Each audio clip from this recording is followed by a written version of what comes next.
Hello everyone, my name is Himanshu Singh Patwal. आज basically हम जो है अगला ही इसका टॉपिक करने वाले हैं। पार्ट 4 बेसिकली कर रहे हैं हम बिजनेस एनवायरनमेंट के लिए। तो देखो, बिजनेस एनवायरनमेंट की जब हम बात कर रहे हैं, अभी तक हमने 3 पार्ट ऑलरेडी कर चुके हैं, ठीक है। जिसमें हमने ये देखा था कि भाई बिजनेस एनवायरनमेंट होता क्या है, ठीक है, उसके फीचर क्या होते हैं, उसकी इंपॉर्टेंस क्या होती है, ये हमने सारी चीजें देख ली, और उसकी डायमेंशन क्या क्या होती है, ठीक है। ये अभी तक हमने 3 पार्ट्स में ऑलरेडी कर चुका है।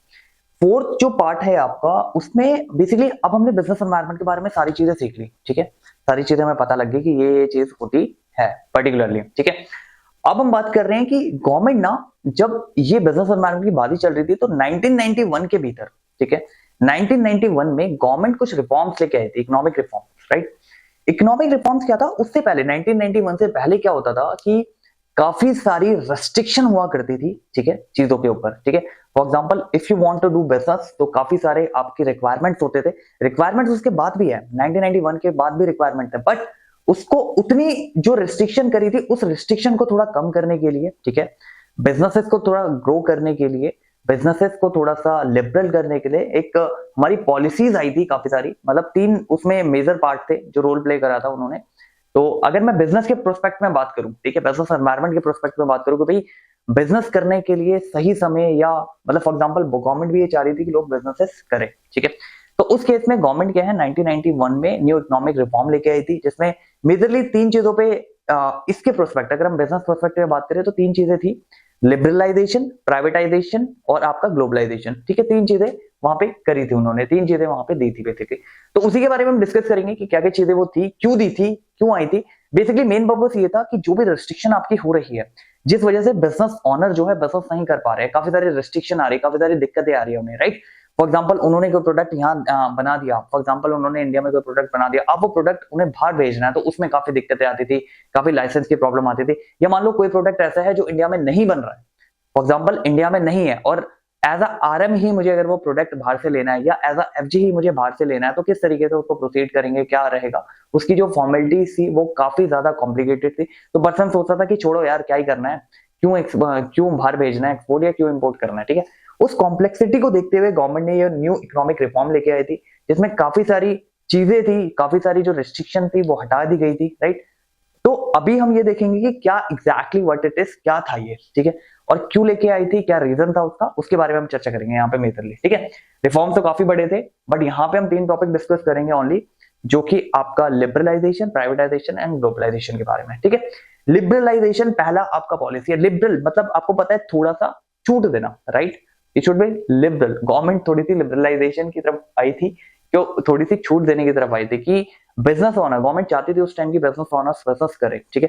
बिजनेस करेंगे तो इकोनॉमी में रिवॉल्यूशन होगा, जो मनी है वो ट्रैवल होगा इकोनॉमी में अकॉर्डिंगली, राइट। तो थोड़ा सा लिबरलाइजेशन के ऊपर देख लेते हैं कि क्या चर्चा करी गई है यहाँ पे, ठीक है। थोड़ा सा एक ओवरव्यू ले लेते हैं कि क्या क्या चर्चा करी गई है। नॉर्मली ये जो आपका आया था, ये जुलाई में आ गया था 1991 में, ठीक है। तो अकॉर्डिंगली अब हम देखते हैं कि लिबरलाइजेशन क्या था, then followed by that privatization, globalization देखेंगे, ठीक है। तो लिबरलाइजेशन मतलब क्या, देखो इसका एम क्या था लिबरलाइजेशन का। सबसे पहले ये देखो कि इसका एम क्या था, ठीक है। लिबरल मतलब पॉलिसी को थोड़ा सा स्मूथ कर देना, ठीक है, बिजनेस के लिए थोड़ा सा ऐसा कर देना कि हाँ भी अब वो बिजनेस कर सके, ठीक है, ज्यादा हिंड्रेंसेस उनके लिए पैदा ना करना। ये था इस पॉलिसी का ओवरऑल पर्पस, मकसद ये था, ठीक है। अब एक एक करके देखते हैं। देखो सिंपल था इनका मतलब, जो भी इंडियन बिजनेसेस है या जो भी इंडस्ट्री है, ठीक है, फ्रॉम अननेसेसरी कंट्रोल और रिस्ट्रिक्शन से दूर करना, ठीक है। जो भी अननेसेसरी कंट्रोल लगा रखे थे आपने, या जो भी रेस्ट्रिक्शन लगा रखी थी, उससे थोड़ा सा दूर करना, वो चीजें थोड़ी सी दूर करनी, यानी उसके लिए थोड़ा सा लिबरल होना। तो वो चीज यहाँ पे डिस्कस करी गई है। तो पहला वही बोला गया कि जो भी लाइसेंसिंग रिक्वायरमेंट थी ना, काफी सारी लाइसेंसिंग जो रिक्वायरमेंट थी इंडस्ट्रीज में, मतलब ऐसा नहीं है सब में, कुछ ऐसी लिस्ट थी जिसमें अभी भी रिक्वायरमेंट थी, बट यहाँ पे इस चीज को कम कर दिया, ठीक है। पहले होता था ये लाइसेंस, वो लाइसेंस, पता नहीं 36 प्रकार के लाइसेंस आपको चाहिए होते थे अगर आप एक मैन्युफैक्चरिंग प्लांट या फिर आप सर्विस देना चाह रहे हो। तो उस लाइसेंसिंग को अबॉलिश किया, ठीक है। जो रिक्वायरमेंट थी, मतलब जो मेन कॉमन लाइसेंस, जो जनरल लाइसेंस है वो तो चाहिए होते, बट जो अननेसेसरी थे उनको अबॉलिश किया यहाँ पे, ठीक है। उनकी रिक्वायरमेंट को अबॉलिश किया, ठीक है। ज्यादातर इंडस्ट्री में कर दिया था, कुछ लिस्ट दी थी इन्होंने जिसमें नहीं करा था, ठीक है। कुछ लिस्ट को छोड़ के ज्यादातर इंडस्ट्री में ये चीज इन्होंने इंप्लीमेंट कर दी थी, ठीक है। अननेसेसरी रिस्ट्रिक्शन ये नहीं लगा रहे थे उस टाइम, ठीक है। तो बिजनेसेस के लिए ये था कि अगर वो बिजनेस करना चाहते हैं तो बिल्कुल कर सकते हैं, लाइसेंस की वजह से उनका बिजनेस नहीं रुकना चाहिए। दैट्स वाई वो चीज ये लेके आए थे। सेकंड पार्ट हम जब बात करते हैं, तो बिजनेसेस के पास ना एक ये था कि पहले क्या था, एक लिमिटेड चीज होती थी, भाई इतने आपको बनाने हैं, राइट। अब यहाँ पे वो स्केल अप कर सकते हैं, ठीक है। उनको क्या बोला लिबरलाइजेशन की, जितना भी आपको स्केल अप करना है, जितनी भी प्रोडक्शन स्केल अप करनी है, जिस हिसाब से आपको स्केल अप करनी है, अपने हिसाब से आप उसे स्केल अप करो, राइट। क्योंकि वो भी समझ गए थे गवर्नमेंट, ऑब्वियसली बात है, जब ये स्केल होगा, जब ये स्केल होगा डिमांड के हिसाब से, जब ये स्केल होगा तो अकॉर्डिंगली इकोनॉमी को ही इसका बेनिफिट रहेगा, राइट। तो स्केल अप के लिए बोल दिया था कि आप स्केल कर सकते हो, ठीक है। अगला पॉइंट फिर आता है कि इसमें मूवमेंट, मतलब जो removal, for example removal of restriction goods and services पे, मतलब पहले क्या था, गुड्स एंड सर्विसेज पे काफी रेस्ट्रिक्शन लगाई जाती थी, ठीक है, कि आपको ये बनाना है, ये नहीं बनाना, या इस तरीके से चीजें बनानी है, या इस तरीके से नहीं बनानी, ये आप लिस्ट बना सकते हो, ये नहीं बना सकते, तो काइंड ऑफ दैट। तो उसमें क्या है, रिस्ट्रिक्शन निकाल दी गई सारी, ठीक है। रिस्ट्रिक्शन निकाल दी गई मतलब क्या, अब आप चीजें जो है अगर आप बनानी है आपको, तो बिल्कुल आप बना सकते हो, गुड्स एंड सर्विसेज में जो भी कवर होते हैं वो सारी चीजें आप इसमें बना सकते हो। तो पहला काम क्या किया, लाइसेंस को हटा दिया, अननेसेसरी जो लाइसेंस था, हर पॉइंट में लाइसेंस चाहिए था, उसको इन्होंने क्या करा, अबॉलिश कर दिया, उसको अबॉलिश कर दिया ताकि ज्यादा लोग बिजनेस में आए। दूसरा, फ्रीडम कर दिया कि हाँ भाई अब आपको स्केल करना है बिजनेस तो स्केल करो, कोई दिक्कत नहीं है, ठीक है, हम आपके साथ है, आप बिल्कुल स्केल करो, ठीक है। जो भी गुड्स एंड सर्विसेज पर रेस्ट्रिक्शन थी वो रेस्ट्रिक्शन हटा दी, ऑब्वियसली कुछ जो नॉर्मल सी है, जो सिक्योरिटी के पर्पस के लिए थी वो तो उन्हें छोड़कर, बट नॉर्मली मैक्सिमम चीजें जो है यहाँ पे इन्होंने रिस्ट्रिक्शन उस पर हटा दी थी, राइट।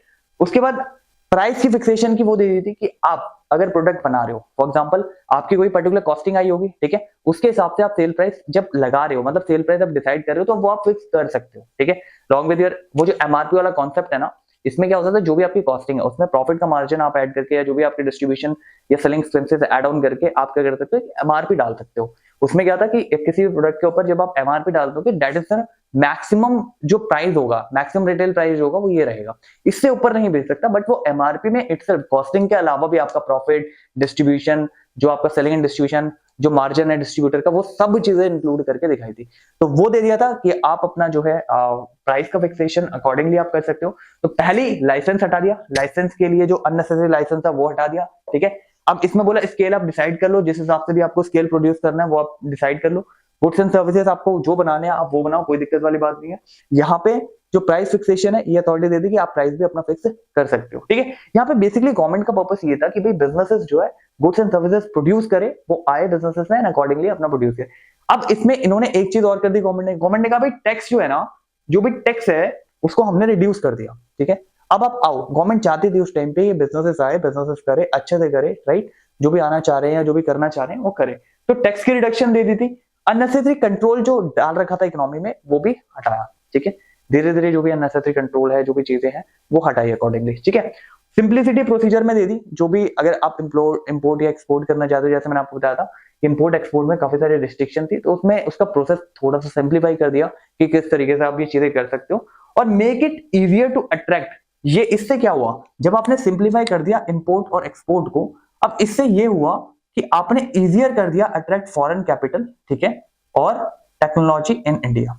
आपको समझ में आ रही है, जब आपने ये चीज हटा दी कि भाई इंपोर्ट और एक्सपोर्ट पे ज्यादा रिस्ट्रिक्शन नहीं लगाई, तो उसकी वजह से इस लिबरलाइजेशन जो प्रोसेस आपने करा, इसकी वजह से जो फॉरेन कैपिटल आपको आ रही है इंडिया में, वो इजीनेस आ गई, ठीक है, वो इजीनेस आ गई।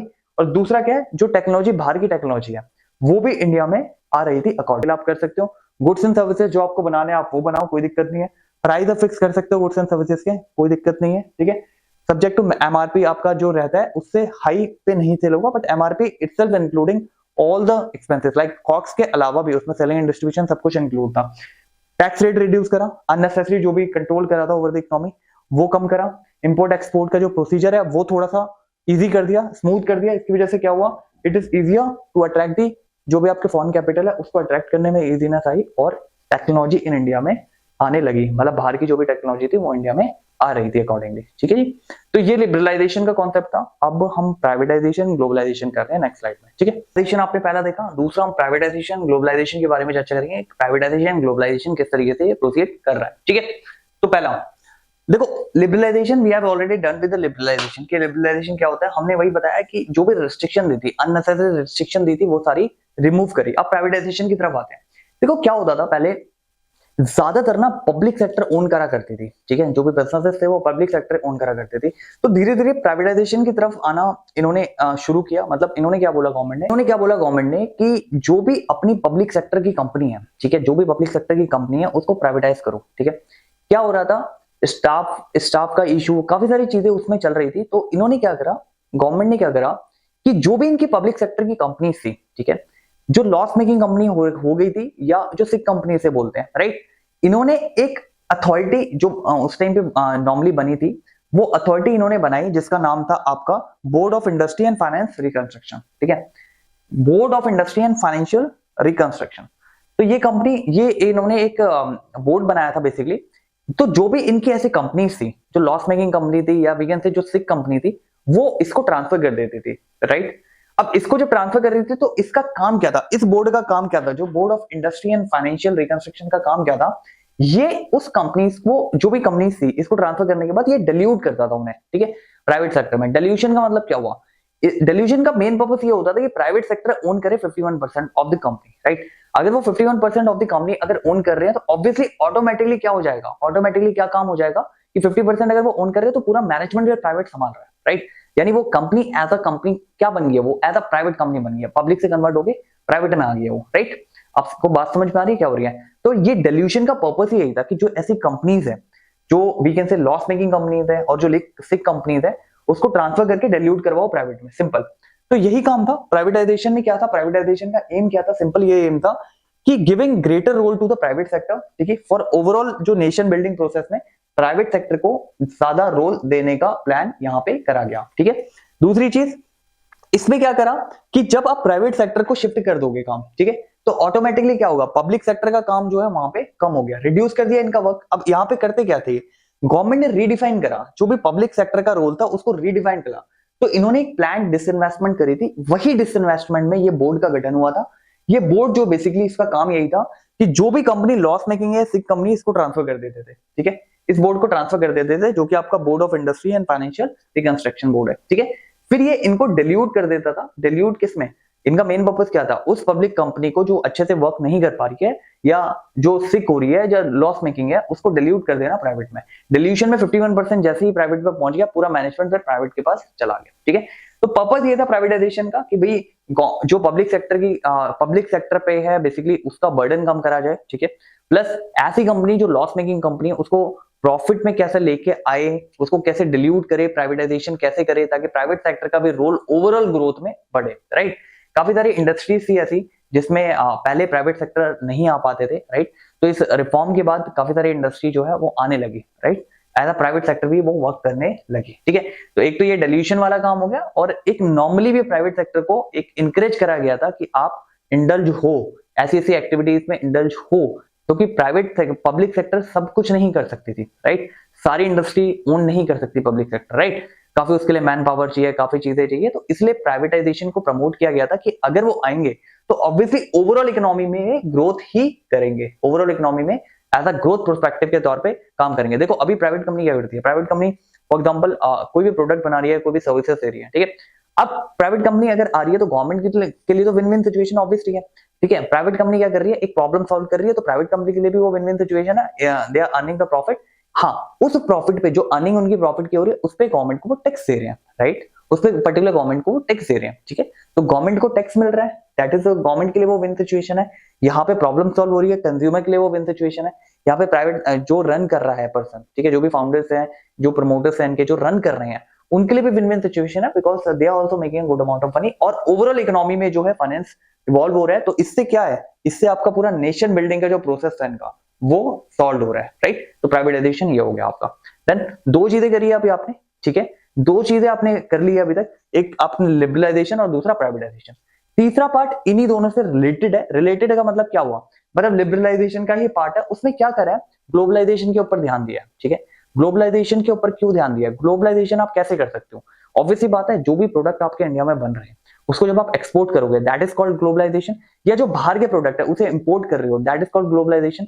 इससे क्या हो रहा है, इनफ्लो हो रहा है, फॉरेन एक्सचेंज का इनफ्लो भी हो रहा है, राइट। फॉरेन एक्सचेंज का क्या हो रहा है, इनफ्लो भी हो रहा है, राइट। जब आप एक्सपोर्ट कर रहे हो तो फॉरेन एक्सचेंज का इनफ्लो अकॉर्डिंगली आपके पास आ रहा है, राइट। इंपोर्ट को जनरली क्या होता है, इंपोर्ट गवर्नमेंट ये चाहती थी कि भाई इंपोर्ट कम से कम हो, इंपोर्ट ओनली वही हो जो टेक्नोलॉजी जो है इंडिया में बिल्कुल बने ही नहीं रही है, क्योंकि बाहर की टेक्नोलॉजी भी जरूरी है लाना, बिकॉज बाहर की टेक्नोलॉजी जब लेके आएगा ऑब्वियसली बात है तो पता चलेगा इंडस्ट्री को किस तरीके से वो वर्क कर रहे हैं, देन अकॉर्डिंगली वो प्रोसीड करेंगे। तो वही रीजन था ग्लोबलाइजेशन का। ग्लोबलाइजेशन का एम इतना सा था कि जितनी भी इंपोर्ट और एक्सपोर्ट की जो भी आपका पूरा लाइसेंसिंग प्रोसेस है, जो भी चीजें है, उसको लिबरलाइज करना। लिबरलाइज कैसे करोगे आप भाई? अगर कोई पर्सन एक्सपोर्ट कर रहा है तो उस पे आप उस पे जो भी आपका पर्टिकुलर आप लगा रहे हो, उस पे टैक्सेशन लगा रहे हो, वो टैक्स कम करो या जीरो करो उसे, ठीक है, इसके तौर पे। या जब इंपोर्ट कर रहा है तो उस पे भी टैक्सेशन आपका अकॉर्डिंगली कम होना चाहिए। तो इन्होंने वही काम किया, रेशनलाइज करने की कोशिश करी। रेशनलाइजेशन ऑफ जो टैरिफ था, वहां पे जो भी इंटरेस्ट लग रहा था इंपोर्ट पे या एक्सपोर्ट पे, उसको रेशनलाइज किया, ठीक है, उसको रेशनलाइज किया ताकि लोग जो है ज्यादा से ज्यादा एक्सपोर्ट करें, ठीक है, और इंपोर्ट भी अगर कोई रिक्वायरमेंट हो रही है तो बिल्कुल इंपोर्ट भी कर सके, right, so that the country doesn't remain isolated from rest of the world, right. अगर मान लो आप कोई बाहर से कोई ट्रांजैक्शन कर ही नहीं रहे, ठीक है, आपको पता ही नहीं है बाहर की टेक्नोलॉजी किस तरीके से चल रही है, किस तरीके से बाहर वर्क हो रहा है, you are not importing anything, you are not exporting anything, तो आप एक आइसोलेट हो, आप इंटरनली लगे पड़े हो, मतलब फॉर एग्जांपल आप इंटरनली ही चीजें कर रहे हो। तो globalization is very important for any country. अभी कोई भी कंट्री हो, ग्लोबलाइजेशन उसके लिए इंपॉर्टेंट है, ठीक है, because they should be aware about it कि भाई बाहर चल क्या रहा है। आप अपनी कंट्री में कितना बना के कितना आप सेल करोगे, सिंपल सी बात है, आपको उसके लिए बाहर की मार्केट भी केटर करनी पड़ेगी, ठीक है। अगर आप ग्लोबलाइजेशन अच्छे से कर पाते हो तो ऑब्वियसली वर्ल्ड वाइड जो रहता है आपका कोई ऐसा प्रोडक्ट है, फॉर एग्जांपल आपने बनाया है, तो ऑब्वियसली आप चाहोगे ना कि वो बाहर भी जाए अकॉर्डिंगली, तो आपको उसका पे बैक जो है अकॉर्डिंगली मिले, राइट। नॉर्मली क्या होता है, जब आप एक्सपोर्ट करते हो कोई चीज, तो जैसे आप इंडिया में वो चीज अगर बेच रहे हो और आप एक्सपोर्ट कर रहे हो, तो ऑब्वियसली एक्सपोर्ट जब आप कर रहे हो उसमें आपको बेनिफिट थोड़ा सा ज्यादा होता है। क्यों होता है ज्यादा? क्योंकि वहां पे, वहां जहां भी आप बेच रहे हो, चाहे आप बाहर की कंट्री में, चाहे आप यूएस बेच रहे हो, आप यूके बेच रहे हो, wherever you are sending, right, obviously comparatively उनका जो प्राइस होता है अकॉर्डिंगली वो हाई हो जाता है, ठीक है। तो मार्जिन के point of view, as a business person, तो मार्जिन के पॉइंट ऑफ व्यू मेरे लिए वो बहुत ही बढ़िया चीज है, ठीक है। तो इसलिए ग्लोबलाइजेशन को थोड़ा वो किया, so that the country doesn't remain isolated from rest of the world, plus physical या ज्योग्राफिकल गैप नहीं होने चाहिए, no longer remain for the business enterprises. ऐसा नहीं होना चाहिए, नहीं नहीं यार मैं तो इंडिया में बना रहा हूं तो मेरे को इंडिया में ही बेचना है, मैं बाहर बेच नहीं सकता। तो वो क्या हो गया, वो एक गैप हो गया, ठीक है, वो बाउंड्रीज आ गई उसमें, ठीक है। तो वो बाउंड्रीज को कम करने के लिए अकॉर्डिंगली ग्लोबलाइजेशन का कॉन्सेप्ट है। तो जो भी आपकी न्यू इकोनॉमिक रिफॉर्म की पॉलिसीज थी उसमें 3 बातें करी गई है, ठीक है। इसके प्रोस्पेक्ट में बिजनेस एनवायरनमेंट के संदर्भ में जब हम बात करते हैं तो 3 बातें करी गई है उसमें, ठीक है।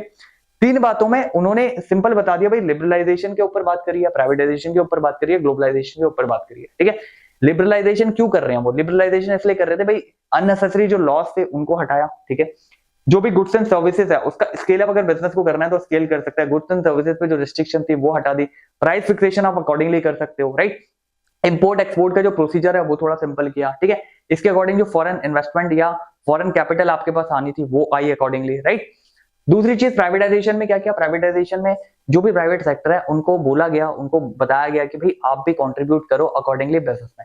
और गवर्नमेंट की जो भी ऐसी पब्लिक सेक्टर की जो भी कंपनीज थी, जो लॉस मेकिंग कंपनी थी, लॉस मेकिंग कंपनी थी, जो अच्छे से परफॉर्म नहीं कर रही थी, ठीक है, या जो सिक कंपनी हो गई थी, उसको इसको ट्रांसफर कर दिया जाता था। जो अपना एक बोर्ड बनाया था इन्होंने, ठीक है, financial reconstruction, industrial and financial reconstruction का जो बोर्ड बनाया था इसको, फिर ये डाइल्यूट कर देता था उसके शेयर, ठीक है। ये इसका काम ये था कि डाइल्यूशन करना जो भी उसके शेयर अकॉर्डिंगली, मतलब जो कंपनीज है उसको प्राइवेट सेक्टर में डाइल्यूट करना। 51% जैसे ही प्राइवेट की स्टेक हो जाती थी देन अकॉर्डिंगली वो प्राइवेट मैनेज उसे करता था पूरा, ठीक है, ये इसका काम। तो प्राइवेटाइजेशन में सिंपल काम हो रहा है कि जो भी आपकी सिक कंपनी थी या जो भी आपका ऐसी लॉस मेकिंग कंपनी है उसको आप ट्रांसफर कर रहे थे, आपने जो बोर्ड बनाया उन्हें आप ट्रांसफर कर देते थे। देन वो बोर्ड का क्या काम करता था, वो बोर्ड सिंपल ये काम करता था, आपका डिल्यूट कर देता था, ठीक है, उसके जो शेयर है वो डिल्यूट कर देता था। अब जैसे प्राइवेट सेक्टर ने ओन कर लिया 51%, तो पूरा मैनेजमेंट प्राइवेट सेक्टर का हो गया, तो अकॉर्डिंगली फिर वो फॉर्म कर रहे हैं, फिर वो कंपनी अच्छे से रन कर रहे हैं अकॉर्डिंगली। तो इससे क्या हुआ, प्राइवेट सेक्टर जो है पूरा हेल्प आउट कर रहा है, पूरी चीजें, मतलब उसमें क्या है, इकोनॉमिक ग्रोथ में एक कॉन्ट्रीब्यूशन दे रहा है। ग्लोबलाइजेशन में सिंपली करा कि भाई जो भी आप इंपोर्ट एक्सपोर्ट कर रहे हो उसके लॉस को बिल्कुल सिंपल कर दिया, ठीक है, उसका टैरिफ कम कर दिया ताकि आप कर सको, आप होल ऑफ द वर्ल्ड से आइसोलेट ना रहो, राइट। इसलिए वो चीज, उसका पर्पस ये था करने का, ठीक है, कि आप होल वर्ल्ड से आइसोलेट ना रहो। यहाँ पे भी यही बात लिखी है कि country doesn't remain isolated from the whole of the world, ठीक है। और इसमें क्या है, इसमें सबसे इंपॉर्टेंट फैक्टर ये था कि जो भी आपकी ज्योग्राफिकल बाउंड्रीज आ रही है वो बाउंड्रीज ना रहे जब आप बिजनेस कर रहे हो, ठीक है। तो boundaries shouldn't remain when you are doing a business, right. तो ये हमने बेसिकली एक ये देखा इकोनॉमिक रिफॉर्म, ठीक है। ये आपका ओवर है, ठीक है, ओवर एज इन की ये जो टॉपिक है आपका बिल्कुल ओवर हो चुका है, बिजनेस एनवायरनमेंट जैसे हम बोलते हैं, ठीक है। मेन पर्पस इस रिफॉर्म का यही था जो मैंने आपको बताया कि reform is basically comes for the liberal policy, ठीक है, बिजनेस ओनर्स को जो है थोड़ा सा गाइड करने के लिए कि किस तरीके से वो चीजें करते हैं, किस तरीके से प्रोसीड करते हैं, वो सारी चीजें, ठीक है। तो आई होप यूजफुल रहा होगा ये, और thank you so much for watching, and yeah be cool and be calm. Thank you.